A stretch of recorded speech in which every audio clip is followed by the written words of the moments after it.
The HOA tried to burn my farm down. Now their leader is in ruins. They harassed me, vandalized my land, and when I refused to back down, they set my barn on fire. But I caught them on camera, took them to court, and now? Their president is disgraced, their board is bankrupt, and my farm is stronger than ever. They tried to destroy me. Now they're the ones who lost everything. Ben Goodman had never needed much to be happy. His 10-acre farm, passed down through 3 generations, was his whole world. The land had been in his family since his grandfather bought it in the early 1900s, back when the area was nothing but rolling fields and quiet country roads. But times had changed. Now, just beyond his wooden fences, a suburban neighborhood had swallowed up the once open landscape. Where there had once been fields of wildflowers, there were now cookie-cutter houses, all painted in the same shade of beige, with identical driveways and perfectly trimmed hedges. The contrast was almost laughable. Ben's farm, with its red barn, sprawling pastures, and the soft buzzing of bees from the hives he tended, sat like a stubborn relic from another era, surrounded by a neighborhood obsessed with modern uniformity. Most of his new neighbors didn't mind the farm. In fact, some even liked it. Parents brought their kids by to see the horses, and a few locals even bought honey from him. But there was one group that wasn't so fond of his presence: the Homeowners Association, HOA. The HOA had formed a few years back, right after the last phase of construction had wrapped up. At first, Ben hadn't paid them much attention. After all, his farm had been there long before they arrived, and he didn't live under their rules. But that didn't stop them from trying to change that. One summer afternoon, they made their first attempt. A small group of HOA representatives walked up his long gravel driveway, dressed in business casual, like they were about to host a corporate seminar rather than visit a farm. Leading the group was Amy Maynard, the HOA president. She was a sharp-looking woman in her mid-40s, with a professional but almost robotic smile. She carried a neatly organized folder, which Ben guessed was filled with rules, regulations, and reasons why he should conform. "Mr. Goodman," she greeted with a practiced warmth, holding out a glossy brochure. "We wanted to personally invite you to join the Community Association." Ben wiped his hands on his jeans and took the brochure without much interest. "I appreciate the invite, but I've got everything I need right here." He gestured to his farm, the weathered barn, the fields of corn and alfalfa swaying in the breeze. "I don't see much point in joining." Amy's smile twitched for half a second before she recovered. "Well, we think your farm could really benefit from being part of our community." She motioned to the others beside her, who all nodded in agreement. Ben opened the brochure. Inside were photos of the neighborhood clubhouse, a community pool, and a list of HOA benefits. Things like landscaping regulations, noise restrictions, and parking enforcement were listed as part of the improvement plan. He smirked. "I don't need a clubhouse or a community pool, and I sure as hell don't need anyone telling me how to run my land." Amy's expression remained polite, but there was an unmistakable stiffness in her posture. "Well, the offer stands, Mr. Goodman. If you ever reconsider, we'd love to have you as part of the community." Ben nodded once, already walking back toward his tractor. "Appreciate it, but I won't." As they walked away, Amy whispered something to the man next to her, and though Ben couldn't hear the words, he knew what it meant. This wasn't over. They had made their first move. Ben just didn't know yet how far they were willing to go. At first, Ben thought they'd take the hint and leave him alone. He was wrong. A few weeks after that first visit, letters started showing up in his mailbox. The first couple were harmless, polite reminders of the opportunity to join the Homeowners Association. The letters listed all the benefits again, as if repeating the same pitch in writing would suddenly change his mind. Ben ignored them. Then, the tone started to shift. The next batch of letters no longer invited him to join, but instead criticized his property. "Dear Mr. Goodman, we have received multiple concerns regarding the condition of your barn. Its faded paint and general appearance are inconsistent with the visual standards of our community. We urge you to consider a repainting effort to better align with neighborhood aesthetics." Ben read it twice, then let out a short, dry laugh. Neighborhood aesthetics? His farm had been there before the neighborhood even existed. The next letter came a week later. "We have noticed your tractor is frequently parked in a visible location, which may be considered unsightly to passing residents. We kindly ask that you relocate it to a more discreet area." Ben rolled his eyes. It was a farm, for crying out loud. Where else was he supposed to park a tractor? In a garage with a Mercedes? It wasn't long before the letters became weekly occurrences. Each one pointed out some supposed issue. His fence looked weathered, his grass was overgrown. It wasn't. His animals were disruptive. They weren't. He stopped reading them after a while. Then one morning, things escalated. Ben was out by the chicken coop, tossing feed to his hens, when he noticed two people standing at the edge of his property. They wore business attire, each carrying a clipboard, pointing at his barn and his fences like they were conducting some kind of inspection. His patience snapped. He dropped the feed bucket and marched straight toward them. "You lost," he called out, his voice even but sharp. The two exchanged glances before one of them, a man with slick back hair and a name tag reading Kevin, cleared his throat. "No, sir. We're with the HOA, just conducting a community assessment." Ben crossed his arms. "You're on my land. I didn't invite you." Kevin shifted uncomfortably but held his ground. "Mr. Goodman, this isn't personal. We're simply ensuring all properties are in line with community standards." Ben cut him off. "It is personal when you're trespassing." The second person, a woman with a clipboard too big for her hands, tried to smooth things over. "We just want to make sure the neighborhood maintains a consistent look." Ben stepped forward until he was inches from Kevin. His voice remained calm, but his meaning was clear. "This is a farm, not some suburban HOA experiment. You step foot on my land again, we're gonna have a real problem. Now get off my property." Kevin hesitated, but when he saw the look in Ben's eyes, he nodded stiffly. The two turned and walked away, muttering under their breath. That night, Ben sat on his porch, looking out at the quiet fields under the moonlight, a beer in one hand. Something told him this wasn't over. He was right. Rumors started circulating among the neighbors. People who used to wave when they passed by suddenly looked the other way. A few even stopped buying his honey. Ben could feel the shift. The HOA wasn't just trying to pressure him directly, they were turning the whole neighborhood against him. And it was only going to get worse. Ben wasn't the kind of man to care what people thought of him, but even he couldn't ignore the shift in the air. The friendly waves from passing neighbors had turned into quick glances and tight-lipped expressions. Some of the regulars who used to buy his honey stopped coming by, and at the local feed store, a couple of folks who had always made small talk suddenly seemed in a hurry to leave whenever he walked in. It didn't take a genius to figure out why.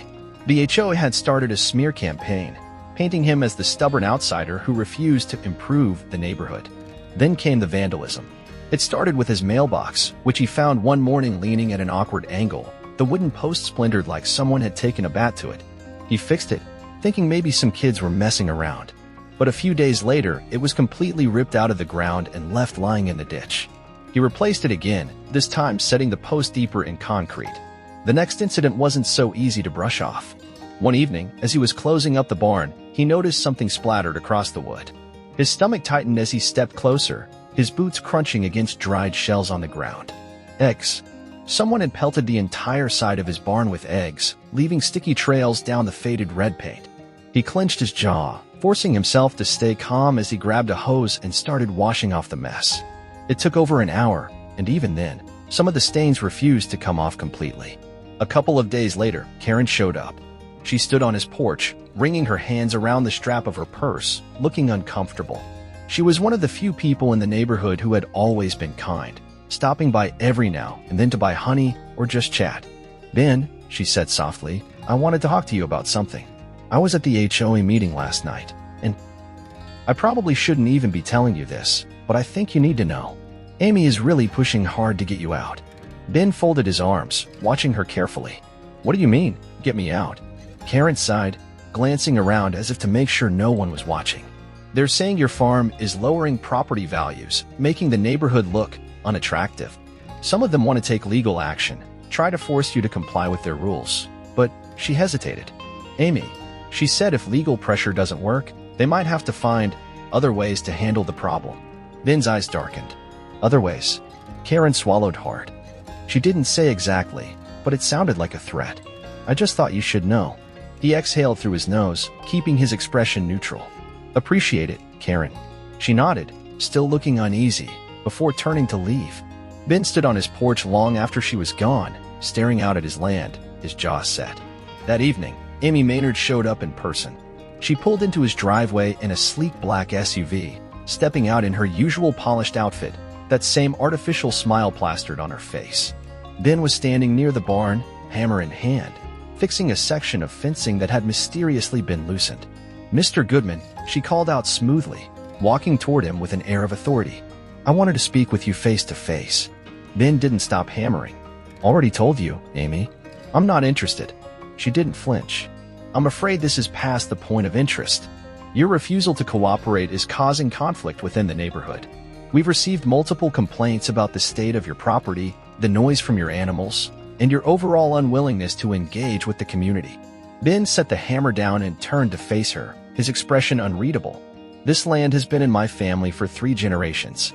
I don't need the approval of a bunch of newcomers who decided to plop their houses next to my farm." Amy's smile tightened, the edges sharpening. "You're making this harder than it needs to be." Ben's eyes locked onto hers. "That a threat?" She let out a soft, almost amused chuckle. "Consider it a suggestion." And with that, she turned and walked back to her car, leaving a trail of unspoken warnings behind her. Ben watched her drive away, his fists clenching at his sides. This wasn't just a power struggle anymore. This was war. Ben had always been a light sleeper, years of farm life making him instinctively attuned to the smallest noises in the night. But this time, it wasn't the rustling of the wind or the distant call of an owl that woke him. It was the frantic, furious barking of his dogs. He sat up instantly, heart pounding, already reaching for the flashlight on his nightstand. Something wasn't right. His dogs only barked like that when there was a predator nearby. Throwing on his boots, he rushed outside, the crisp night air hitting his face as he stepped onto the porch. That's when he saw it. A glow in the distance, flickering against the darkness. It took him half a second to process what he was looking at, but when he did, his stomach dropped like a rock. The barn was on fire. His feet moved before his mind could catch up. He bolted toward the flames, his boots pounding against the dirt, breath ragged as he ran. By the time he reached the structure, the entire side was engulfed in roaring fire, the heat so intense it pushed him back before he could even think about getting inside. The air reeked of burning wood and smoke, thick and suffocating. Inside that barn were his tools, his equipment, his hay bales, and his beehives, the ones he'd spent years tending to. His life's work was burning right in front of him. He grabbed his phone, hands shaking as he dialed 911. "This is Ben Goodman. My barn is on fire. I need the fire department out here, now." The dispatcher's voice was calm, too calm, as they assured him help was on the way. But Ben wasn't sure there'd be anything left by the time they got here. He ran to turn on the water pump, grabbed a hose, and started spraying, but it was useless. The flames were too big, too fast. The fire department arrived 10 minutes later, sirens slicing through the night, but by then, the damage was done. They worked to put out the last of the flames, but all that remained was a blackened skeleton of what had once been his barn. Ben stood there, hands on his hips, jaw clenched so tight it ached. One of the firefighters, a grizzled-looking man in his 50s, approached him, pulling off his helmet. "Mr. Goodman, I'm real sorry about this," he said, voice heavy. "We're gonna conduct a full investigation, but I have to be honest with you. This looks like arson." Ben had suspected as much the moment he saw the flames, but hearing it out loud made his blood boil. "You sure?" he asked, though he already knew the answer. The fire chief nodded. "We found traces of an accelerant near the base of the barn. This fire didn't start on its own." Ben exhaled sharply, his hands curling into fists. "You got any idea who did it?" The firefighter hesitated. Hard to say without footage or a witness. Ben's chest tightened. Maybe he didn't have a witness, but he sure as hell had security cameras. By the time the last firefighter packed up and left, leaving behind only the charred remains of his barn, Ben was already heading inside. He went straight to his computer, heart pounding as he pulled up the footage from his security cameras. It didn't take long to find what he was looking for. There, right around midnight, was a figure sneaking onto his property. Dressed in dark clothing, moving quickly, the person carried something in their hand, a gas canister. Ben's stomach dropped. The grainy footage made it hard to see the face, but then the figure walked toward the edge of the frame, where a car was parked just beyond his fence line. And Ben recognized that car. It belonged to Kevin, the same HOA representative who had trespassed on his land weeks earlier. Ben leaned back in his chair, exhaling slowly, rage simmering beneath the surface. The HOA had crossed a line, and they were about to find out just how big of a mistake they'd made. Ben didn't waste any time. By the next morning, he was sitting in the office of Susan Reynolds, a sharp-eyed attorney known for taking on tough cases. She had a reputation for dismantling corrupt organizations, And when Ben laid out everything, the harassment, the vandalism, the threats, and now the fire that had gutted his barn, she barely blinked before saying, "We're going to bury them." That was exactly what Ben wanted to hear. Within days, she had filed a civil lawsuit against the HOA, naming Amy Maynard, Kevin, and several board members directly. The charges? Harassment, property damage, trespassing, and emotional distress, with a demand for $600,000 in damages. Ben didn't care about the money, he cared about making them pay. But the real work started behind the scenes.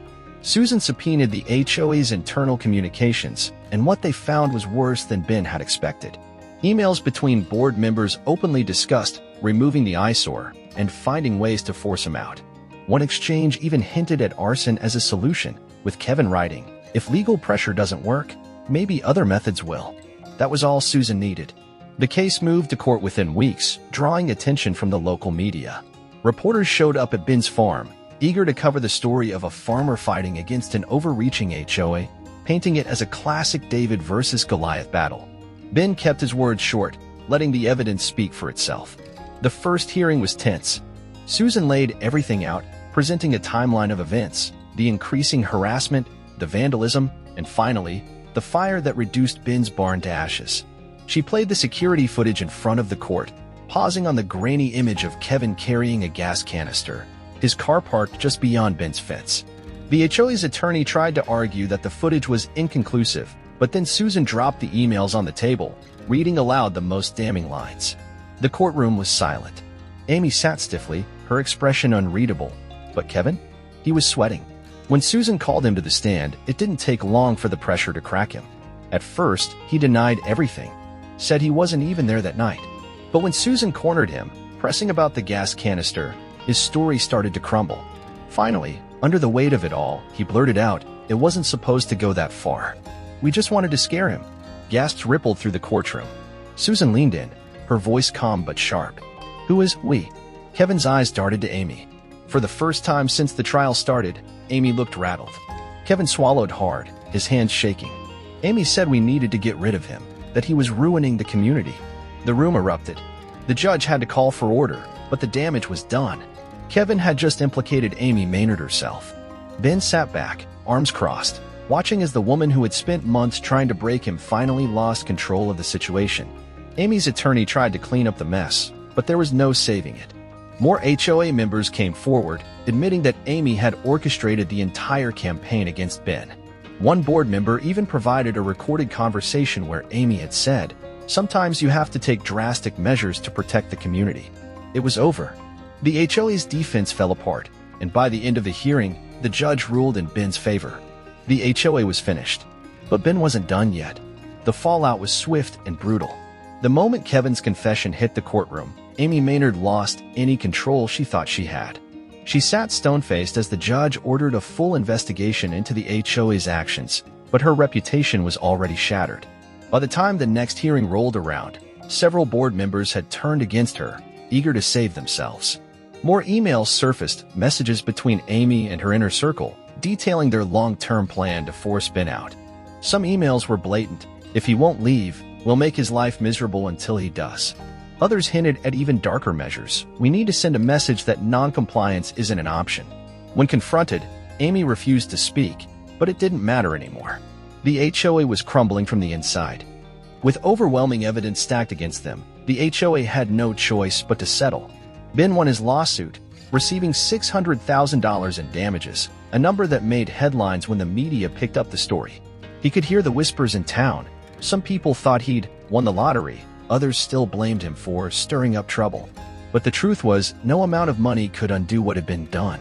His barn was gone, his livestock reduced, his sense of safety stolen in the night with the fire that nearly took everything from him. Amy, once the HOA's iron-fisted leader, was forced to resign in disgrace. She moved out of the neighborhood within weeks, unable to face the backlash. Other board members followed, their names now tied to the scandal. The HOA itself? It was left in financial ruin, buried under lawsuits from other residents who had suffered under its heavy-handed rule. Turns out, Ben wasn't the only one they had strong-armed. He was just the only one who fought back hard enough to take them down. But even with the victory, Ben felt empty. He'd won the war, but at what cost? His farm would never be the same. Some wounds don't heal just because you've been paid for them. As he stood in the wreckage of what was once his family's barn, watching the ashes mix with the dirt, he realized something. He could rebuild the barn, he could replace the equipment, but the scars of this fight would always remain. The fire had taken nearly everything, but it hadn't taken Ben's resolve. The first thing he did with the settlement money was hire a local construction crew to rebuild the barn. This time, it wasn't just patched together like before, it was built to last. Fire-resistant materials, reinforced doors, modern security features. He installed motion-activated lights, reinforced his fencing, and added more surveillance cameras to ensure no one would ever sneak onto his land again. The days of trusting that people would just do the right thing were over. But something unexpected happened in the weeks that followed. The same neighbors who had once turned their backs on him, the ones who had whispered behind closed doors or avoided his gaze when he passed by, started showing up, not out of curiosity, but to help. Karen was the first. She showed up one morning with a basket of preserves and a pair of work gloves. "I figured you could use an extra set of hands," she said with a small smile. Ben didn't say much, just handed her a paintbrush, and they got to work. Others followed. A retired veteran from down the street helped install new fencing. A young couple who had been hesitant to side with either him or the HOA pitched in to help with clearing debris. A local handyman offered to help repair his irrigation system, refusing any payment. It wasn't just about fixing the farm. It was about mending what had been broken in the neighborhood. The HOA, now under new leadership, had completely changed its approach. Instead of policing every blade of grass and demanding aesthetic consistency, they focused on actual community building, organizing neighborhood events, funding public garden projects, and, most importantly, leaving people like Ben the hell alone. Amy Maynard was long gone, her name now spoken only in hushed tones, a cautionary tale of what happens when power goes unchecked. On a crisp autumn evening, months after the fire, Ben stood on his porch, a cup of coffee in hand, staring out at his land. The new barn stood sturdy and strong, his fields stretched out in golden rows beneath the setting sun, and in the distance, he could hear the familiar hum of his bees near their freshly restored hives. This wasn't just land. It was legacy. It was his family's history, and no one, not the HOA, not Amy, not anyone, was ever going to take it from him. Karen walked up the steps, setting down another basket of preserves. "You did it," she said softly, looking out at the farm with him. Ben exhaled, feeling the weight of the last year finally settle. "Yeah," he murmured, a small smile forming. "I did." The fight had nearly broken him. But in the end, it had proven one thing. Real community isn't built on rules and regulations. It's built on people standing together when it matters most. And Ben Goodman had fought for something worth keeping.